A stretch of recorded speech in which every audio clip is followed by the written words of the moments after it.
சிவகங்கை மாவட்டம் காரைக்குடி அருகே உள்ள குஞ்சக்குடியில் சண்முகநாதர் கோவில் உள்ளது. இந்த கோவிலுக்கு கடந்த 1971 பக்தர் ஒருவர் சுபலட்சுமி என்ற யானையை தானமாக கொடுத்தார்.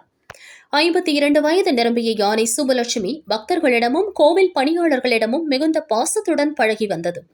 யானை ஓய்வெடுக்க கோவில் அருகிலேயே தகர கொட்டகை அமைக்கப்பட்டிருந்தது. தகர கொட்டகையில் இருந்து வெப்பம் கீழே இறங்காமல் இருப்பதற்காக அடியில் ஓலை வேயப்பட்டிருந்தது.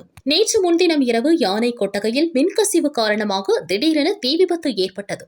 தீயில் எரிந்த ஓலை கீற்றுகள் யானை மீது விழுந்தன. யானை வலி தாங்க முடியாமல் பிளறியது. சங்கிலியை உடைத்துக் கொண்டு கொட்டகையிலிருந்து வெளியேறியது. இருப்பினும் யானையின் முகம், வயிறு மற்றும் வால் பகுதிகளில் தீக்காயங்கள் ஏற்பட்டன. சிறப்பு மருத்துவ குழுவினர் யானைக்கு தொடர் சிகிச்சை அளித்து வந்தனர். தீக்காயத்தால் பாதிக்கப்பட்ட யானையை அமைச்சர் பெரிய கருப்பன் பார்வையிட்டு சிகிச்சை முறைகள் குறித்து கேட்டறிந்தார். இந்நிலையில் நள்ளிரவில் யானை சுபலட்சுமி சிகிச்சை பலனின்றி பரிதாபமாக இறந்தது. கோவில் யானை இறந்த சம்பவம் பக்தர்களிடையே பெரும் சோகத்தை ஏற்படுத்தியுள்ளது.